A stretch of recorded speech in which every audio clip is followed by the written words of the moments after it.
Welcome to kitchen spark.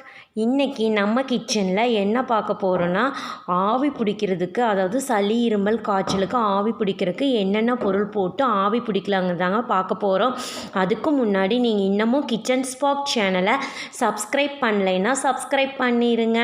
ரெண்டாவது நாங்கள் போடுற புது புது வீடியோஸ் பார்த்திங்கன்னா உங்களுக்கு நோட்டிஃபிகேஷனில் வருங்க. ஸோ ஆவி பிடிக்கிறதுக்கு என்னென்னு பார்த்துடலாங்க. இப்போ இருக்கிற நம்ம கொரோனா காலகட்டத்தில் இருக்கிறோம். இப்போ பார்த்திங்கன்னா சாதாரண சளி இருமல் காய்ச்சல்னாவே நம்மளை பயமுறுத்திடுவாங்க. நம்மளும் பயந்துக்குவோம்.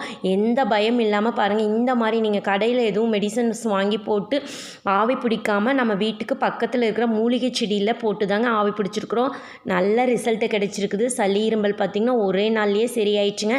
அது சாதாரண சளியாக இருந்தாலும் சரி, எந்த சளியாக இருந்தாலும் சரிங்க, நம்மளுக்கு ரெடி ஆயிரும். வாங்க என்னென்ன பொருள் போடலான்னு பார்க்கலாம். வாங்க வீடியோக்குள்ளே போகலாம். பாருங்கள், இந்த மாதிரி நான் என்னென்ன பொருள் எடுத்து வச்சுருக்கிறேன்னு பாருங்கள். 4 பொருள் தாங்க இன்றைக்கி நம்ம ஆவி பிடிக்கிறதுக்கு. துளசி இலைங்க, நான் நல்ல ஒரு கைப்பிடி அளவு எடுத்துருக்கிற கழுகி.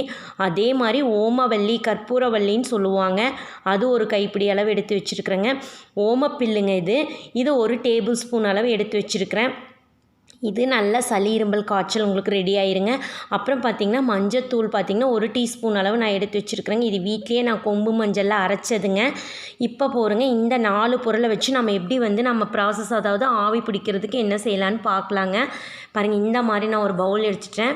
அதை நல்லா இந்த பாத்திரத்தில் நல்லா சுடு தண்ணி வச்சு நம்ம இது பண்ண போகிறோம். பாருங்கள், ஃபஸ்ட் நான் அடுப்பு பற்ற வச்சுக்கிறேன். நல்லா தண்ணி காயறதுக்கு முன்னாடியே நாம் எடுத்த ஓமப்பில்லுங்க அது. ரெண்டாவது பார்த்திங்கன்னா மஞ்சள் தூள், அப்புறம் 1 கைப்பிடி அளவு நாம் ஓமவல்லி தலைங்க, அதாவது கற்பூரவல்லி தலை, அதை போட்டுக்கலாம். ரெண்டாவது பார்த்திங்கன்னா துளசி இலைங்க, அதுவும் 1 கைப்பிடி அளவு எடுத்துருக்குறேன். போட்டுட்டு நீங்கள் நல்லா கரண்டி போட்டு மிக்ஸ் பண்ணி விட்ருங்க. அப்போ தான் நல்லா உங்களுக்கு நல்லா அதனுடைய சாறு எல்லாம் உங்களுக்கு நல்லா இறங்குச்சுன்னா தான் ஆவி பிடிக்கல பார்த்திங்கன்னா நல்லா சுருன்னு இருக்கும் உங்களுக்கு ஆவி பிடிக்கிறதுக்கு. இந்த மாதிரி கலக்கி விட்டுட்டு நீங்கள் மூடி வச்சிடலாங்க. அப்புறம் பார்த்திங்கன்னா இதில் மெயினாக என்னென்னு கேட்டிங்கன்னா, கொதிக்கிற ஸ்டேஜ் வரையில் உங்களுக்கு தெரியும். எப்படி இருந்தால் லைட்டாக ஸ்மெல் வரும் உங்களுக்கு.